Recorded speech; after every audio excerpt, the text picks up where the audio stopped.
Joining me right now to break down the latest in the 2024 presidential race and how liberals are getting very desperate. Pleased to have Florida Governor Ron DeSantis join us tonight. Governor, welcome in.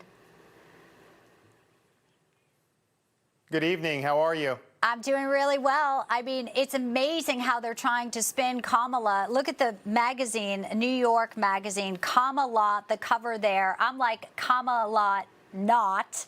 How long do you think this honeymoon will last? Or is it even a honeymoon? Are they already annulled? Oh, no. This is all the way until the election, assuming she gets the nomination at the convention, which it looks more and more likely that she will. I've said that they were going to remove Biden. They did. And I also said if Kamala face planted that they would try to do Plan B. I think that she's been able to coalesce a lot of support. She's raising a lot of money. And so I think the media has come to the conclusion she's going to be the candidate. And so they are going to do whatever they can to drag her across the finish line. I mean, they're taking a San Francisco Democrat who has no accomplishments. She's as vapid as a politician you're going to find. And they're trying to turn her into like a cultural phenomenon. They're trying to make fetch happen. But I think the American people are too smart for this because at the end of the day, Harris is a leftist San Francisco Democrat. San Francisco Democrats have destroyed the city of San Francisco. San Francisco Democrats have also destroyed the state of California. Why on earth would we want to have a San Francisco Democrat in the Oval Office to dig our country even in a deeper hole than Biden is already leaving us? Yeah, and I wanted to get your perspective on this. I thought it was interesting. She had no campaign events today, but Doug Emhoff, her husband, was campaigning for her. Of all places, Martha's Vineyard, one of the richest and whitest areas in America. I mean, they don't like illegals, as you know. When you tried to have some go up there and get relocated, they shipped them out very quickly. How is he going to play to that audience when she's for open borders? She's for abolishing ICE or rethinking it. Well, but here's the deal with Martha's Vineyard. They were a sanctuary jurisdiction. They used to attack the Trump administration for trying to enforce immigration law. They had an office that had never been used, but they did have an office that said nobody's illegal, everybody's welcome. Well, then when they got 50, all hell broke loose. They called out the National Guard and deported them. So I actually think he's going to fit in fine because what these upscale liberals do is they want to impose their policies on the rest of us.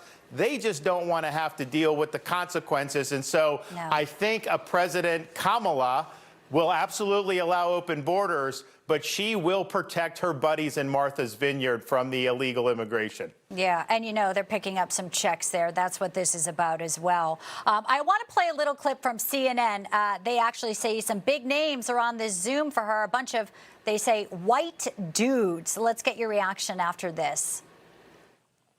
Does Kamala Harris getting in the race change the equation at all for either of you? Change it, it ruins it. If she gets in, we're done. So Done with what? America's done for. So they're saying it's done. And then we have this other clip here talking about white dudes for Harris, this Zoom call here. Let's play this. You've got some big Democratic names who are set to be on this Zoom call. You have David Hogg, who is with us right now. You have Roy Cooper, the former governor of North Carolina. You have Transportation Secretary Pete Buttigieg, Congressman Adam Schiff. Lots of big names. So is this sort of like the new soy boy? You know, there's a lot of talk on the internet of the guys who vote for Kamala. They might be the beta male in America. What's your take as someone who's clearly not a beta male, Governor?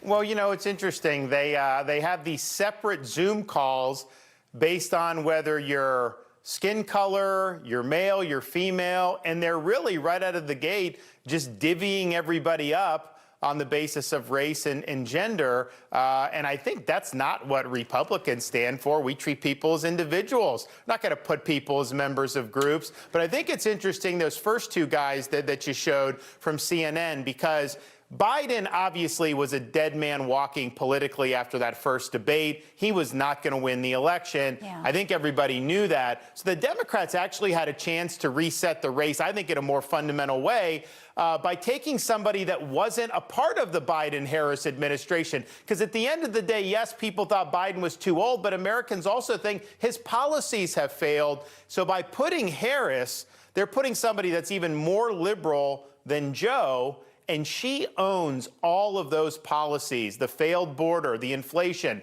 the failures abroad, lock, stock, and barrel. So in some respects, I think it gives us a great opportunity to make the contrast that much stronger. Yeah, and I think that's why she's coming out and attacking Vance and using the media to parrot, saying he's weird. You know, what advice would you give J.D. Vance to combat some of this weird narrative that he's trying to, deflect on, because it seems like they don't have anything to go after him because he is, Yale veteran. So they call him weird. Any advice for JD? Well, here's what I would just say generally. The election needs to be about the fact that Kamala Harris is an unacceptable choice for President of the United States. Doesn't matter what you thought before or now. She cannot be president for a variety of reasons. I've articulated some. I know the campaign has done other. Any other energy spent talking about anything else, I think, is playing on the Democrats' turf. They want the election to be about something that the VP candidate said 5 years ago or something that happened 10 years ago. If we're arguing on that, then the Democrats are in a better spot. This is about Kamala. She is not equipped to be president. That's why Obama didn't endorse her right out of the gate, because he knows that. Now looks like she's corralled the nomination, but we can't act like she's somehow an acceptable choice. She's the most left-wing nominee that we have had in this country in at least 50 years. And Governor, I have to ask you, some had hoped they would have seen a Trump-DeSantis ticket. Obviously, that was not to be. Many say that you will come forward maybe in 2028 to run. But with J.D. Vance being selected, some say he could be the front runner for Republican, already kind of going ahead now, having that 4 years under his belt. Any regret looking back on anything you would have done differently? We are proud to be the Republican that has defeated the left more thoroughly and more convincingly than any Republican in the country by far. That's why Florida is the #1 state in the country for education, for economy, lowest debt, lowest taxes. So we believe in leading by example.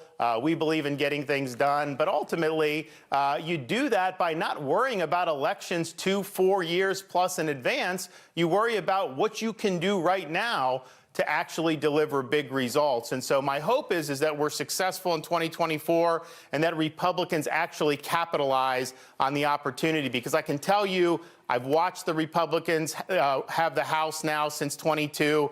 They've got really nothing to show for it. I remember the first 2 years we had Republican Congress when Trump was president. They really failed to deliver in a big way. So now I think is the time to put up or shut up. We've shown that it can be done in Florida. And so follow that lead and do it nationally. I think the people will respond. As someone who lives in the free state of Florida, everywhere we go, people know there's something special here. Governor Ron DeSantis, good to have you with us tonight.